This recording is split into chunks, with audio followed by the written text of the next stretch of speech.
nuestra identidad, saber quién es Dios y saber quién somos nosotros. ¿Sí? Y yo sé que lo he enseñado varias veces porque es un tema, para mí es importante, es una de las bases claves de lo que es el Evangelio del reino que Cristo vino a establecer. Pero de vez en cuando es bueno repasarlo, sobre todo en el tiempo que estamos viviendo hoy en día, de mucha confusión, de mucho desorden, de mucha duda. Yo creo que no hay que ser a no ser que estés durmiendo espiritualmente. Yo creo que todos os habéis dado cuenta que el mundo ha cambiado, el mundo está cambiando. Y también te puedes dar cuenta que Satanás está obrando una estrategia, podríamos decir, empeñado en destruir al ser humano, porque sabe que le queda poco tiempo, y mientras más gente destruya, mejor, o sea, mejor por él, iba a decir, pero mejor, porque así Dios lo que quiere es minar la obra de Cristo Jesús en la cruz del Calvario. Uno de los ataques más fuertes que se está viendo hoy en día es el de confusión y la pérdida, confusión en relación a la identidad. Y tenemos que reconocer que es un ataque espiritual, que no tiene nada que ver con filosofías del hombre, ni libertad, ni madurez en el ser humano, sino que es un ataque espiritual, como estoy diciendo, para destruir la identidad de Cristo en el ser humano. Acordarse que Dios creó al hombre a imagen y semejanza de Dios los creó, varón y hembra los creó, plural. Cuando el hombre pecó, perdió esa imagen, esa semejanza, y cuando Cristo Jesús murió en la cruz del Calvario y venció a Satanás a través de la fe en Cristo, lo que él hizo, volvió a restaurar esa imagen, y eso es lo que Satanás está destruyendo con todo el afán, con toda urgencia, con todo lo que tiene la identidad, produciendo confusión, ¿okay? No solamente en el sentido de lo sexual, de lo sexo, que es lo que más se ve en la tele, es las noticias, sino también en el cristiano. ¿Okay? Es ahí donde quiero enfocarme un poco. La confusión de identidad en el cristiano. Os voy a decir algunas señales, ¿ok? Últimamente en los dos últimos estudios que he hecho, la gente después queda un poco confundida, dice, bueno, si las señales de que uno está lleno del Espíritu Santo, si me falta alguna, no lo estoy, tal y tal. Ok, no es así. Lo que dije, lo que hay que entender, como dije el domingo pasado, es que esos sentidos, no es habilidad, ni habilidades, ni cosas que Dios te da, sino que es un sentido del espíritu, como el tacto, el oído, la vista, ¿cómo se dice? El gusto, que hay que desarrollar, que hay que aprender a desarrollarlas y a entenderlas, a identificarlas. Por ejemplo, hay hermanos que, o sea, yo soy cocinero, por ejemplo, me gusta cocinar, me encanta la cocina, y he desarrollado el olfato y el gusto. Cuando pruebo algo, sé si está bueno o malo, mientras que otros a lo mejor lo gustan. Yo pruebo a lo mejor un estofado que he hecho y lo encuentro mal, le falta algo, y estoy ahí calentándome la cabeza, ¿qué le falta? ¿Qué tengo que echarle? Lo prueba otro, le digo a otro que lo pruebe, y no, esto está bueno, está rico. ¿Por qué? Porque has desarrollado el sentido del sabor. Y es lo mismo con las cosas del espíritu. Cuando hoy vamos a ver 7 señales para entender de que muchos cristianos no conocen su identidad. Entonces, si te identificas con uno de estos, ¿cuál es la solución? Aprender lo que dice la Biblia, leer la palabra ahí, como dice Romanos 12:2, renovar tu mente, tu forma de pensar de acuerdo a la palabra de Dios, para que estas señales de que no conoces tu identidad en Cristo cambien, no sean verdad, vivas en la realidad de lo que Cristo Jesús ha hecho por ti. La primera, ¿ok? es que un creyente que no conoce su identidad en Cristo, están constantemente cuestionando su salvación.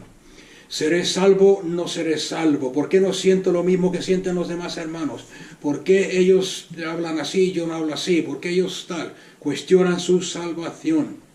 Otra señal es el temor desorbitado, un temor no normal al poder de Satanás. O que si el diablo esto, que si el diablo me ataca, que si el diablo hizo esto, que si el diablo es muy grande, que si el diablo es muy malo. Eso es una señal de que no conoces tu identidad en Cristo Jesús. Otra señal es que ven cuando pasan por una prueba, cuando están pasando por una prueba, por una tribulación, por una prueba, lo ven como una señal de que Dios los ha abandonado. ¿Por qué Dios permite esto en mi vida? ¿Por qué estoy pasando por esto? Es una señal de que no conoces tu identidad en Cristo. Otra señal es que se olvidan o no viven conscientes de que el Espíritu Santo mora en ellos, de que el Espíritu Santo está en ellos. Piensan de que Dios no los quiere cerca de Él. Piensan de que Dios no quiere estar cerca de ellos o Dios no quiere estar cerca de ellos, sí. Otra señal muy importante, que si identificas con cualquiera de estas, ya hemos explicado lo que tienes que hacer, ir a la palabra de Dios. Vamos a hacerlo hoy. Voy a empezar a hacerlo hoy, porque esto cubre mucho, hay que cubrir casi todo el Nuevo Testamento. Otra señal es que que las ataduras espirituales, las cargas espirituales, las ataduras espirituales lo ven como algo, como parte normal del caminar cristiano, del cristiano. Por ejemplo, esa mentalidad de decir es que no soy perfecto, es que todos tenemos debilidad, es que cosas así. Eso es una señal de que no conoces tu identidad en Cristo Jesús. Y otra más, por no meter muchas, si no os vais a desanimar, pero un creyente que no conoce su identidad en Cristo vive constantemente a la sombra de su pasado, el pasado colgando sobre sus cabezas como la espada de ¿quién era? Se me ha olvidado el nombre. Pero viviendo en la sombra del pasado, siempre pensando en el pasado, siempre viviendo en la derrota del pasado, en el pasado. Ahora, lo que tenemos que saber en relación a estas cosas es que el diablo es un mentiroso, de que tú eres un hijo del gran yo soy. Eres amado con un amor eterno, como dice la palabra de Dios. Estás sentado en lugares celestiales en Cristo Jesús. Has sido imputado con la justicia de Dios, nada más ni menos que la justicia de Dios, lleno del poder del Espíritu Santo. Y como dice la Biblia, eres más que vencedor. Y esos son solamente algunos ejemplos, pero como he dicho antes, lo mejor que puedes hacer en el caso de que te identifiques con alguna de estas obstáculos en tu vida es ir a la palabra. Quiero empezar viendo algunas de estas porque quiero reforzar. Estamos viviendo en tiempos peligrosos, en tiempos de persecución, en tiempos de cambios radicales, donde vamos a ver cambios radicales en el espíritu y en lo físico. Algunas de ellas buenas, otras de ellas no tan buenas. Y lo que nos va a mantener seguros, como dije el domingo pasado, es saber que Cristo Jesús murió y resucitó por ti. Si Cristo Jesús no ha resucitado, entonces todo lo que aprendamos y todo lo que vivamos y todo lo que pasemos es en vano. Y teniendo claro que Cristo Jesús murió y resucitó y que sus promesas son reales y las cumple, entonces tenemos que el siguiente paso es saber quiénes somos nosotros en Cristo. Lo primero, volviendo a lo básico, es saber de que cuando tú aceptas a Cristo Jesús como Señor y Salvador, y sobre todo Señor de tu vida, has nacido se dice en la familia de Dios. Y entonces tenemos que tener claro la siguiente pregunta: ¿qué es lo que Dios piensa de mí? ¿Qué es lo que Dios siente en cuanto a mí? Has nacido a la familia de Dios. ¿Cuántos se imaginan de que cuando tú naciste de nuevo, Dios te miró? Eras un bebé espiritual. Dios te miró y le dijo a sus ángeles: mira, qué criatura más imperfecta, más sucia, más cochina, más fea. ¿Tú te crees que los ángeles se hubiesen regocijado, como dice la Biblia? En Lucas 15:7. En Lucas 15:7 os digo que de la misma manera habrá gozo, más gozo en el cielo, por un pecador que se arrepiente que por 99 justos o que se creen justos y que no necesitan arrepentimiento. ¿Tú te crees que habría gozo en el cielo? Los ángeles se regocijarían si Dios te mira a ti recién nacido de nuevo y dice: qué imperfecto, qué sucio, qué cochino, qué feo. Yo estoy seguro que no. Y sobre todo, como dice la palabra de Dios, después de haber sido lavado con la sangre de Cristo Jesús, el Cordero de Dios. Dios te ve con gran gozo, como dice aquí Lucas 15. De hecho, el profeta Sofonías 3:17, hablando de la salvación, dice que Dios canta. No sé cuántos imaginan a Dios cantando. Dios canta sobre ti con canciones de gozo y de alegría. Cuando tú naciste de nuevo, te vio como un bebé hermoso en Cristo Jesús. Te vio hermoso y perfecto. O sea que no solamente eres un recién nacido en la familia de Dios, como dice Juan 3:3. Okay, si queréis ver estos versículos, después de todas formas los repito en el YouTube. Juan 3:3 dice: en verdad te digo que es el que no nace de nuevo no puede ver ni entrar en el reino de Dios. Naces de nuevo. No solamente has nacido de nuevo en la familia de Dios, sino que para asegurarte en el sentido máximo de la palabra, Romanos 8:15 dice que has sido adoptado en la familia de Dios. No solamente has nacido de nuevo, sino que en Romanos 8:15 dice que has sido adoptado. Pues no habéis recibido un espíritu de esclavitud para volver otra vez al temor, sino que habéis recibido un espíritu de adopción como hijos. O sea que has nacido en la familia de Dios y has sido adoptado por Dios como hijo, por el cual clamamos: Padre, Padre, o Abba, Padre. O sea que eres hijo de Dios o hija de Dios por doble acción, por el nuevo nacimiento y por adopción.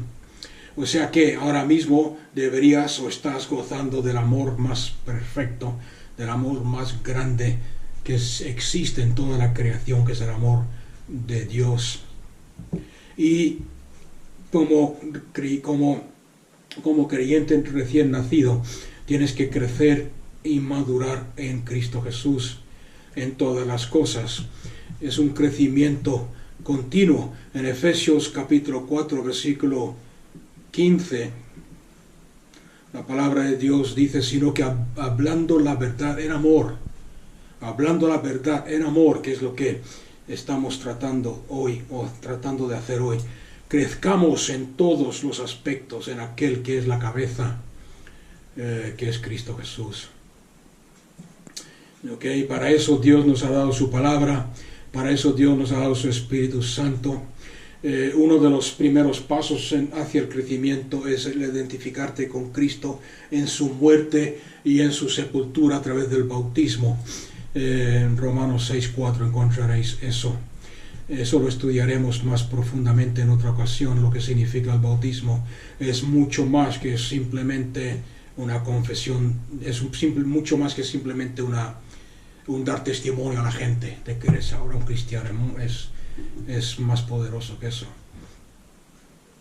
Y no solamente eso, sino que no solamente has nacido de nuevo, sino que Dios te ha dado un gran don, un gran regalo, que es el llenarte, el regalo o el don del Espíritu Santo.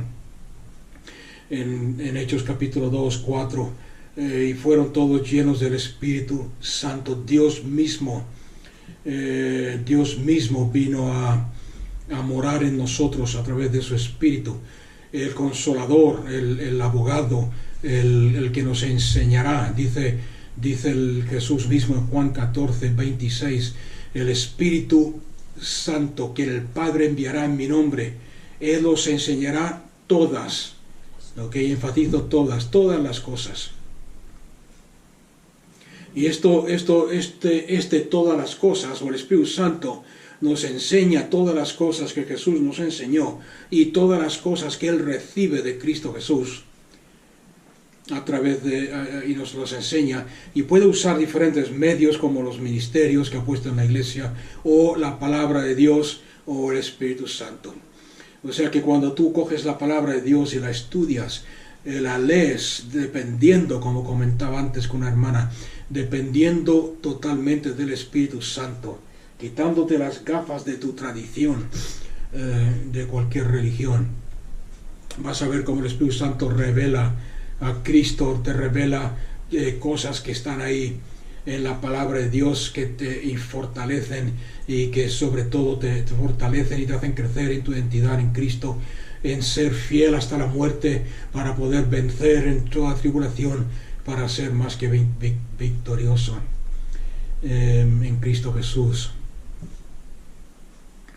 Una de las cosas que más cuesta, quizás, y quizás alguno pueda testificar de esto, pero identificarse con esto, una de las cosas que más cuesta en esta identificarnos con Cristo y el aceptar todo lo que Él hizo por nosotros en la cruz de Calvario, es el saber que Cristo Jesús ha perdonado tus pecados pasados y se ha olvidado totalmente de ellos. En Hebreos 10, 17, y no solamente los pasados, sino los presentes y los futuros están lavados con la sangre, están cubiertos por la sangre de Cristo. En Hebreos 10, 17 dice la palabra de Dios, y nunca, aquí está hablando Dios, y dice, y nunca más pondré mi espíritu dentro de ellos, y nunca más me acordaré de sus pecados e iniquidades. ¿Qué quiere decir nunca más? Nunca más quiere decir nunca más. En hebreo, en griego y en español. Nunca más me acordaré de sus pecados e iniquidades. O sea que ha sido justificado por la sangre de Cristo. Romanos 5, 9. Esa palabra justificar quiere decir que Dios te ve como que nunca jamás has pecado. Y es importante que esta verdad sea verdad en tu vida.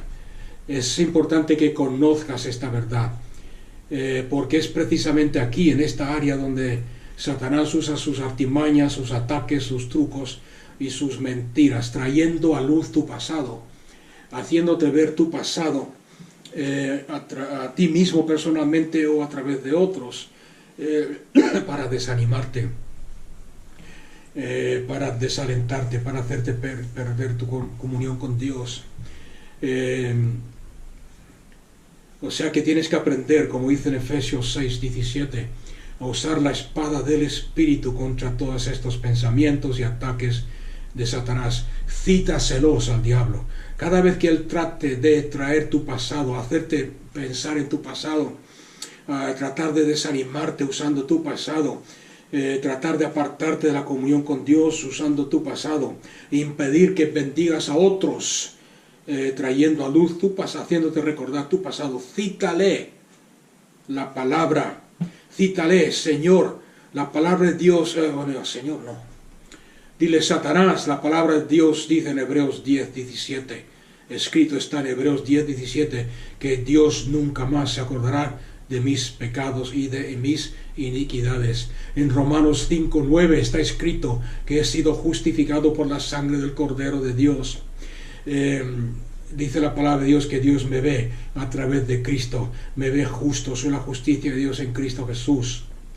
Si la palabra está escrito en la palabra de Dios, Satanás, que Dios ha tomado mis pecados y lo ha echado a lo más profundo del mar. Lo ha echado a lo más profundo del mar. Y si hay alguien que está, si hay algún hombre, alguna persona, algún líder que te salga a relucir tu pasado, es porque está desobedeciendo a la voluntad de Dios, porque no tiene por qué estar pescando en el mar. Porque Dios cogió a los 12 y les dijo, ya no seráis pescadores de peces, sino pescadores de hombres y mujeres, redimiendo al hombre con el evangelio del reino, no pescando en el mar.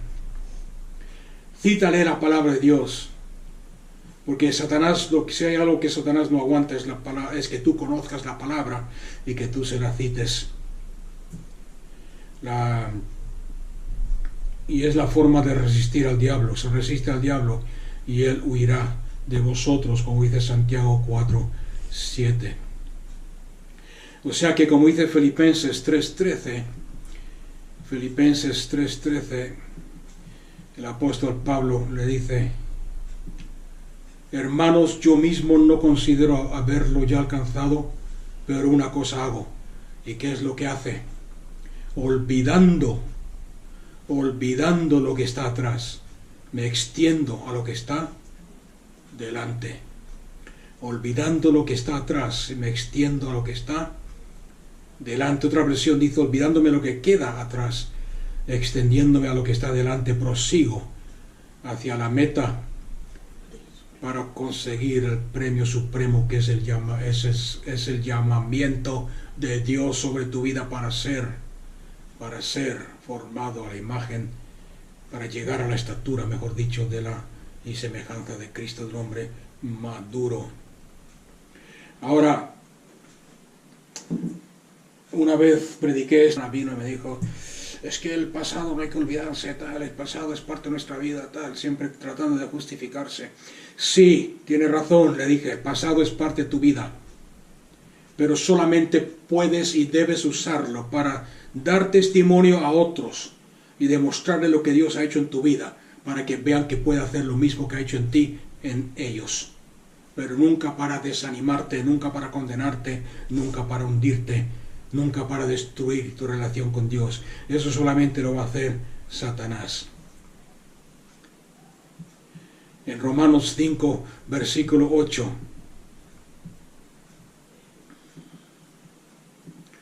Romanos 5, 8. Pero Dios demuestra, fijarse bien, este es el amor de Dios hacia ti. Pero Dios demuestra su amor para con nosotros, en que siendo aún pecadores, ¿cuándo te amó Dios? Cuando eras perfecto, cuando ibas a la iglesia, cuando pediste perdón por tus pecados, cuando naciste de nuevo, cuando te consideras bueno. La Biblia dice aquí: Dios demuestra su amor para con nosotros en que siendo aún pecadores, Cristo murió por nosotros. O sea que ahora que eres hijo de Dios, ¿te va a amar menos o te va a amar más? Te va a amar igual que ama a su Hijo Cristo Jesús. En Juan 17:23, si antes cuando eras pecador te amó y murió por ti, ahora que eres hijo de Dios te ama igual que ama a su Hijo Jesús. Juan 17:23 dice: yo en ellos y tú en mí, Padre, para que sean perfeccionados en unidad, para que el mundo sepa que tú me enviaste y que los amas a ellos tal como me amas a mí. Ahora, yo sé que para muchos, según de dónde vengas, es difícil comprender este gran amor de Dios. La Biblia dice bien claro en Efesios 3:19 que es un amor que sobrepasa todo conocimiento, pero una vez que lo conoces, una vez que lo ves en tu vida, dice la Biblia que eres lleno de la plenitud de Dios. Efesios 3:19. ¿Cómo se conoce ese amor? ¿Cómo se puede conocer ese amor? Lo puedes ir conociendo por la experiencia al crecer más y más en Cristo Jesús. al crecer en Él, al tomar pasos de crecimiento, pasos de fe, entonces vas a ir conociendo cómo Dios, incluso en tus fracasos, te sigue amando igual que ama a su Hijo Jesús. Ahora muchos preguntarán, has dicho al principio que somos perfectos, que Dios nos ve perfectos. Y muchos dirán, eso es exageración, ¿cómo puede ser eso? No somos perfectos. Alguien dirá, algún sabio dirá, no hay nadie perfecto. Dios nos ve perfectos. La palabra perfectos en este caso, hay dos traducciones, hay dos palabras griegas que en la Biblia castellana traducimos como perfecto. Una de ellas es perfecto, y quiere decir madurez, lo que se encuentra en Efesios 4, donde dice hasta que crezcamos a la perfección del Hijo de Dios, que quiere decir maduros. Y otra, que es la que está usando la Biblia aquí, es la palabra completo. O sea que aquí estamos usando la palabra perfecto, que significa, que en griego significa estar completo. Tú fuiste, Dios te ve perfecto. Dios, cuando tú naciste de nuevo, te vio completo, un bebé recién nacido, completo y perfecto en Cristo Jesús. Os voy a dar una ilustración para que lo entendáis mejor. Aquí en Murcia tenemos muchos limoneros y naranjos, ¿sí? Se ven por todos lados. Cuando un huertano, un agricultor, sale a su campo y para ver el fruto de sus naranjos, se acerca y se fija en el azahar. El azahar es la flor, ¿ok?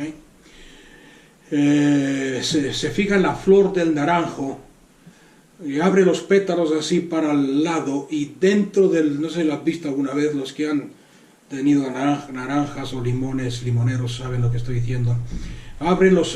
Separan así los pétalos un poquito sin destruir la flor, y en el centro del azahar, de la flor, ven una naranja pequeñita, como del tamaño de un guisante. ¿Y qué es lo que dice el agricultor? La ve y dice, este fruto está perfecto. ¿Está madurado la naranja?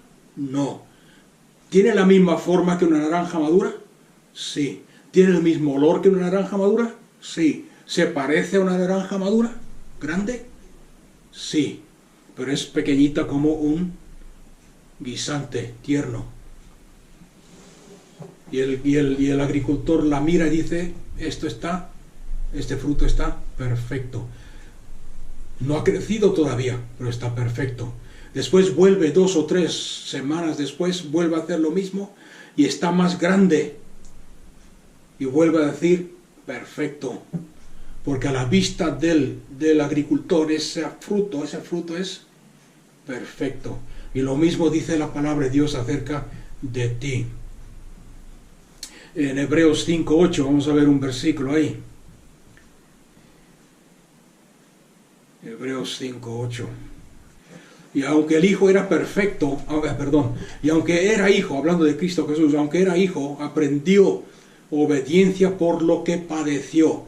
Y habiendo sido hecho perfecto, y muchos dirán, es que Cristo Jesús no era perfecto, ¿por qué pone aquí habiendo sido hecho perfecto? Vino a ser fuente de eterna salvación para todos los que le obedecen. ¿Por qué? Porque tuvo que crecer y aprender, como dice el versículo anterior, que tuvo que aprender obediencia. Y había algo que Cristo Jesús no entendía, era la obediencia. ¿Por qué? Porque en el cielo y en la tierra y en el universo todo el mundo obedece a Cristo Jesús, porque Cristo Jesús es Dios. Pero aquí en la tierra, como Dios hombre, tuvo que aprender lo que es la obediencia. Y lo mismo pasa en nuestras vidas. Él era perfecto, pero tuvo que ser hecho perfecto. En Lucas 6:40, para que entendáis la profundidad de lo que estoy tratando de enseñar, dice la Biblia en Lucas 6:40. Vamos a verlo en la Reina Valera. porque ahí se entiende más claro. Dice, el discípulo no es superior a su maestro, mas todo el que fuere perfeccionado, que dice, será como su maestro. En este caso he escogido la Reina Valera porque usa la misma término que estamos usando en el estudio, ¿ok? Otras versiones lo dicen un poco diferente. El discípulo no es superior a su maestro, mas todo el que fuere en ese proceso de ser como un grano, como un guisante, a ser una naranja madura y perfecta, mas todo el que fuere perfeccionado será como su maestro.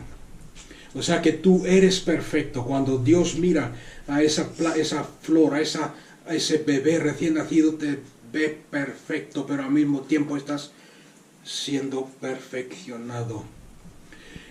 Como un cristiano recién nacido, estás limpio por la sangre de Cristo Jesús. Apocalipsis 1:5. Y es por eso, hay que poner atención a lo que voy a decir a continuación, es por eso, y lo enfatizo porque se escucha tantas veces esto como una excusa, es por eso que en la Biblia la palabra imperfecto no la vas a ver usada nunca refiriéndose a un hijo de Dios, a un creyente, o nada relacionado con la obra de Cristo en un ser humano. En otras palabras, voy a explicar el por qué me frustra escuchar esta palabra en la boca de los creyentes. Hay tantos creyentes que cuando le hablas algo, le quieres enseñar algo, siempre salen con esta excusa: es que nadie somos perfectos. Es que ninguno es perfecto, es que somos imperfectos. Hasta que Cristo Jesús no se manifieste, no vamos a ser perfectos. No vas a ver eso en la Biblia nunca. Dios te ha declarado perfecto y al mismo tiempo estás siendo perfeccionado para ser como tu maestro. ¿Okay?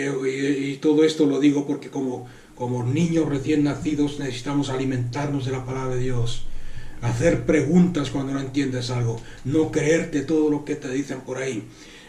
Una de las herramientas, instrumentos más importantes para aprender cosas nuevas es aprender a hacer preguntas. Pero siempre con cuidado, como traté de enseñar el domingo pasado. Como dice 2 Corintios 11:3, que lo estudiamos el domingo pasado, siempre con cuidado de no apartarte de la sencillez que es en Cristo. La sencillez de Cristo, nunca alejarte de Cristo. ¿Qué es lo que pasó cuando yo nací de nuevo entonces? Nací en el reino de Dios, entré al reino de Dios. Fui hecho una nueva creación. ¿Qué es lo que me hace una nueva creación? Tengo que apuntar esta pregunta: ¿qué es lo que me hace ser una nueva criatura? En 2 Corintios 5:17, por lo tanto, si cualquiera que está en Cristo es una nueva creación o criatura. Todo lo viejo ha pasado. He aquí todo ha sido hecho nuevo. Aquí vemos un patrón. No sé si os dais cuenta, vemos un patrón. Cristo Jesús es el comienzo de toda nueva creación. Esta nueva creación de la cual habla aquí Pablo en Corintios, Cristo Jesús es el principio, es la cabeza. Colosenses 1:18 dice esto. En Colosenses 3:10, vamos a leer el de Colosenses 3:10 para que tengamos una base clara. Colosenses 3:10 dice: y revestido del nuevo, habiéndoos despojado del viejo hombre con sus hechos, y revestido del nuevo, el cual conforme a la imagen del que lo creó. El nuevo hombre, la nueva creación, está formado de acuerdo a la imagen del que lo creó. ¿Quién es el que nos creó? Dios. Se va renovando hasta el conocimiento pleno. Hasta el conocimiento pleno. En otras palabras, ¿cómo vamos siendo renovados? A través del conocimiento de la imagen de Cristo. que fue el que nos creó, el que te creó a ti y a mí, conociendo a Cristo, viendo su revelación. Cristo Jesús, voy a explicar lo que es el nuevo nacimiento. Cristo Jesús nació de la Virgen María, de su madre cuando era virgen, María. ¿Ok? Fue cuando Cristo Jesús nació de María, de su madre María, nació con una naturaleza humana pura. Era sin pecado.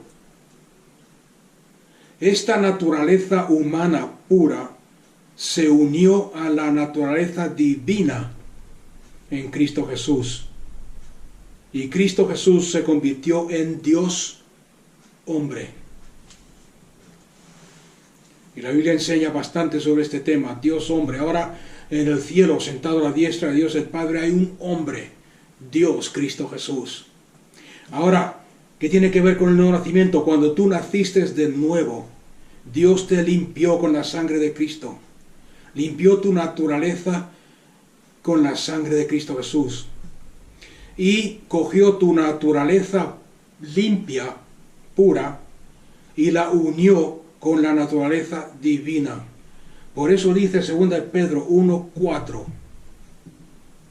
Y esto lo estoy explicando para que entendáis lo que es el nuevo nacimiento, porque a veces nos hablan del nuevo nacimiento y decimos, sí, muy bien, muy bonito, pero no sabemos lo que significa. 2 Pedro 1:4, por medio de las cuales nos ha dado por las promesas, aquel que nos llamó por su gloria y excelencia, por medio de las cuales nos ha dado preciosas y grandísimas promesas, para que por ellas, fijarse bien lo que dice, para que por ellas llegaseis a ser participantes. ¿Está en futuro o está en pasado?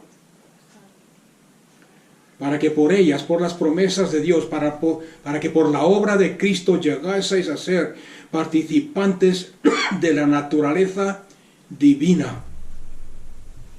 Y esto es la nueva creación. Dios coge tu naturaleza pecaminosa, la purifica con la sangre de Cristo y borra todo pecado. Y después la une al Espíritu de Dios y hace una naturaleza divina. Esta es la nueva creación. El patrón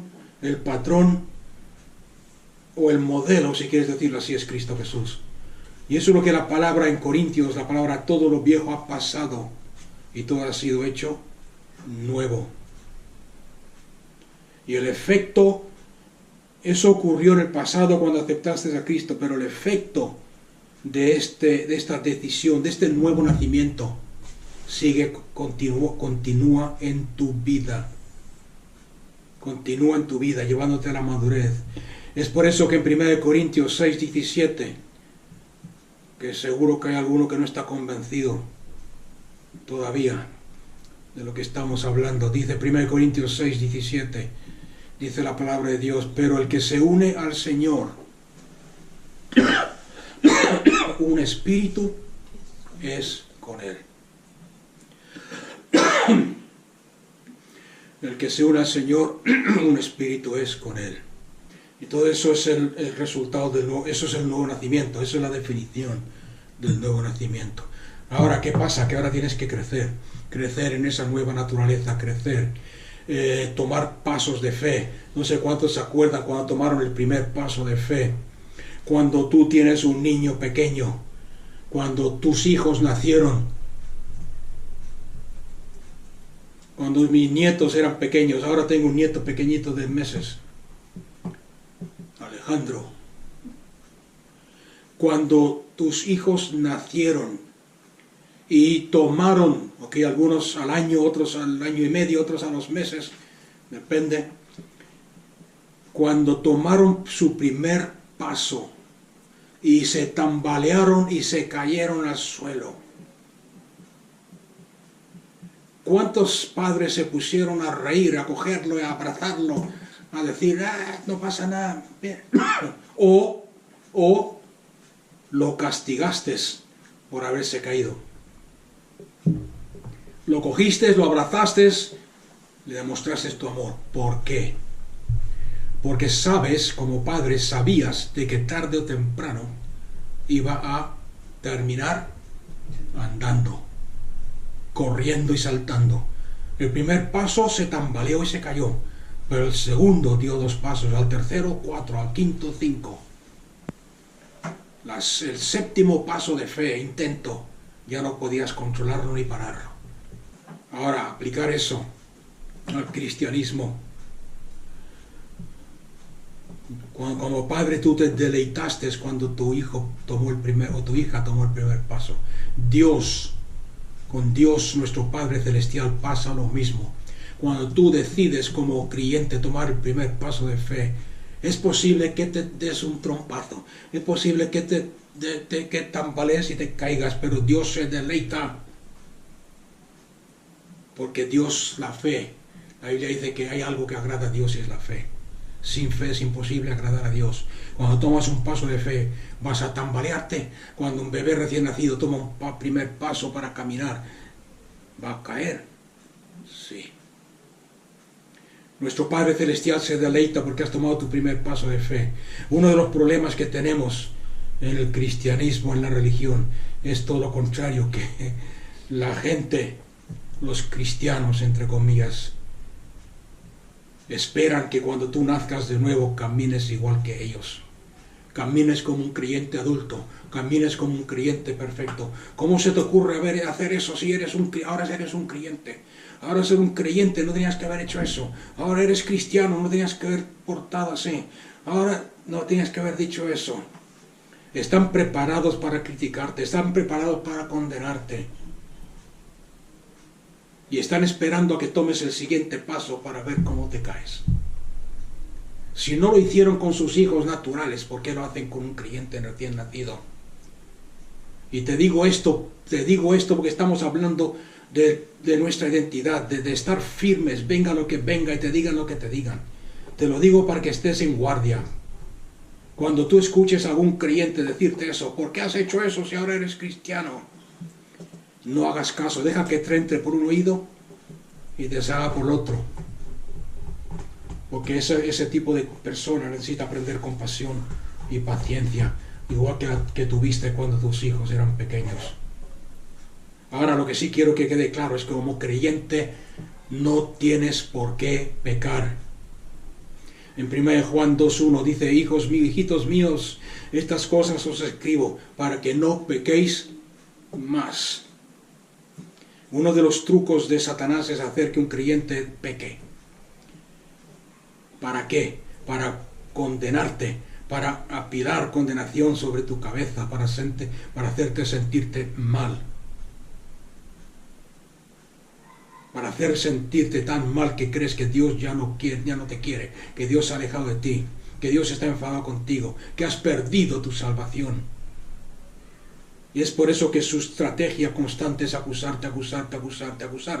De hecho, en la Biblia es conocido como el acusador de los hermanos. Y es por eso que muchos creyentes se preguntan, ¿he perdido mi salvación, pastor? Tú eres un creyente que estás creciendo y estás siendo perfeccionado. Dios está deleitado en ti. ¿Por qué? Porque te ama igual que ama a su Hijo Jesús. Has tomado el primer paso de fe. ¿Te has caído? Sí. Pero ¿qué tienes que hacer? Lo que dice Hebreos 10, arrepentirte.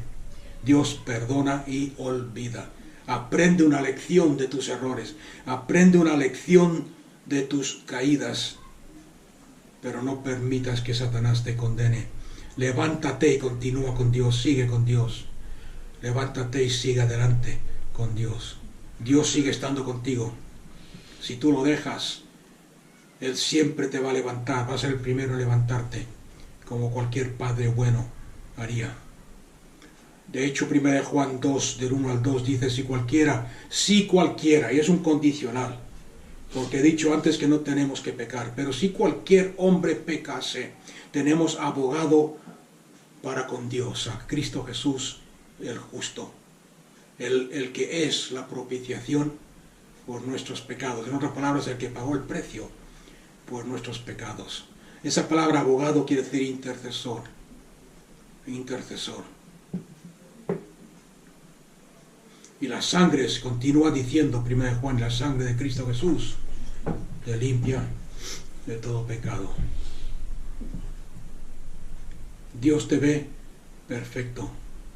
Yo sé que muchas veces o a veces la gente, los creyentes se ven desanimados, se encuentran desanimados, deprimidos por las circunstancias, tentados y presionados por las circunstancias y por la tentación, y toman la decisión, aunque sepan que no es lo correcto, de pecar. Hay dos opciones delante de ti si te encuentras en esta situación, delante del creyente: continuar en el pecado, lo cual va a conducir a que el pecado se convierta en hábito, en vicio, lo cual te va a llevar a no tener fruto, lo cual te va a llevar, como dice Juan 15, a ser cortado de la vid. O el siguiente paso es arrepentirte. Dios te perdona, Dios te restaura. Dios va a hacer contigo lo que el Padre hizo con el Hijo pródigo. No vamos a leerlo porque es una historia larga, pero puedes leerlo en casa. Se encuentra en Lucas 15, del 11 al 32. Puede ser que tú caigas en pecado y que te alejes de Dios por un tiempo. Te alejes de Dios incluso por un tiempo largo. Pero quiero que veas algo cuando leas la historia del Hijo pródigo. Quiero que veas algo importante que muchos creyentes no lo ven cuando un creyente peca. En la historia del Hijo pródigo no verás nunca que el padre sale corriendo detrás del Hijo pródigo para quitarle todo lo que le ha dado, para quitarle la herencia. No vas a ver en la historia del Hijo pródigo que el padre coge al Hijo pródigo y le dice: por tu pecado y tu rebelión, ahora vas a cuidar cerdos y te voy a quitar todo lo que tienes. El que perdiese todo y el que estuviese cuidando cerdos fue el resultado de sus decisiones, no el padre. ¿Alguien me ha entendido lo que acabo de decir? Lo digo porque muchas veces como cristianos nos han enseñado, pensamos: Dios me va a quitar mis hijos si peco, Dios me va a quitar esto, Dios me va a quitar lo otro. Nunca.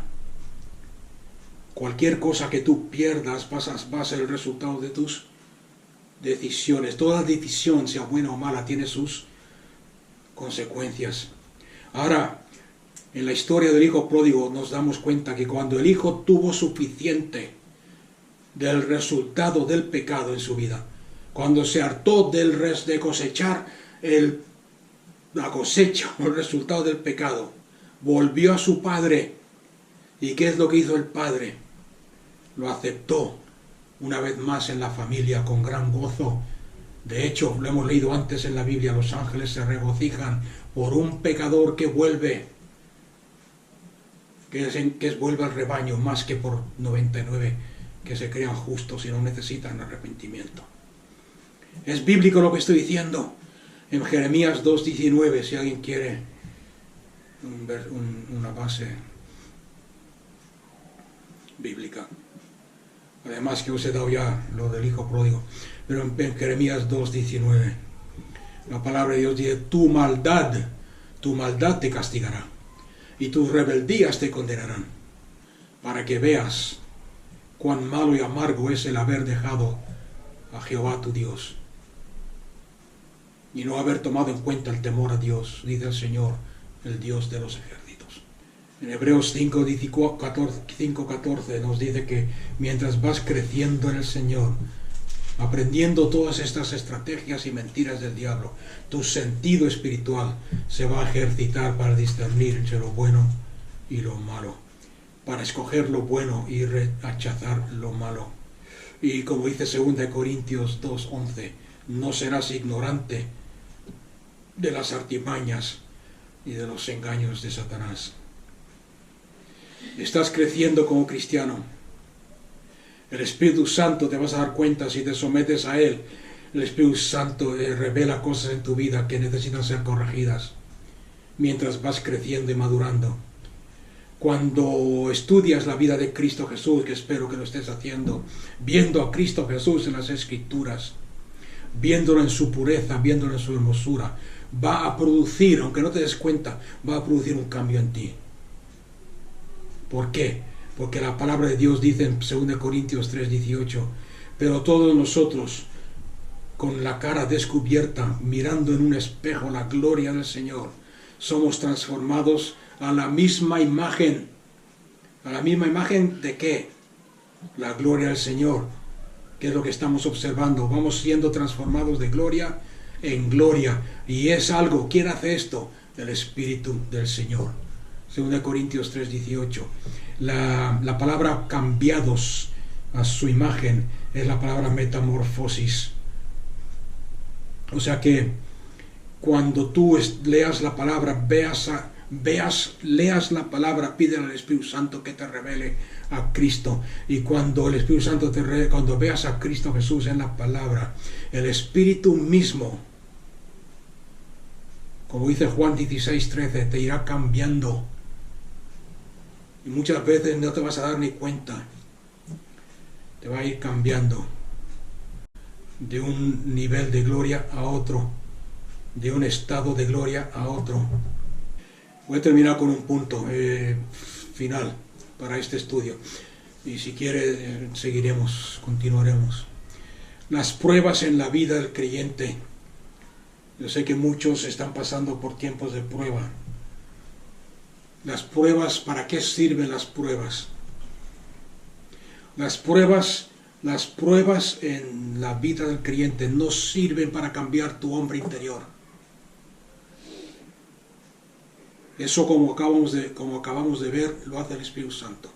Lo que sí hacen las pruebas, poner atención, lo que hacen las pruebas es mostrarnos nuestra debilidad, los puntos débiles en nuestra vida. Cómo reaccionamos a la prueba, cómo reaccionamos a la tentación, cómo reaccionamos en diferentes circunstancias. Y al darnos cuenta, si somos sabios, ha venido una prueba sobre mi vida, he reaccionado de esta forma, pero no es lo que Dios quiere. Entonces el Espíritu Santo toma, como hemos visto en Juan, toma lo que Cristo Jesús nos enseñó y nos cambia, o deberíamos cambiar, aprender de la prueba. Es como el hierro. Yo por muchos años he trabajado el hierro, soy herrero de profesión. Y normalmente cuando hacíamos una caldera o cuando hacíamos un puente grande para que pasen los trenes y tal, los tranvías, diferentes secciones del hierro son probadas. Se prueba la soldadura, se hacen radiografías de la soldadura, se somete a tensión la soldadura, se somete a presión. ¿Para qué? ¿Para romperla? No, para ver sus puntos débiles, para ver si hay que soldarlo de otra forma, para ver si hay que tratar el hierro con calor o con menos calor o de una forma o de otra para que hacer que el hierro, la soldadura sea más fuerte, para revelar las debilidades. La prueba no cambia el hierro. El hierro cambia por el tratamiento del soldador, o en el caso del creyente por el tratar del Espíritu Santo en nuestra vida, si somos sumisos a Él. Dios se deleita en que tú seas como su Hijo Jesús.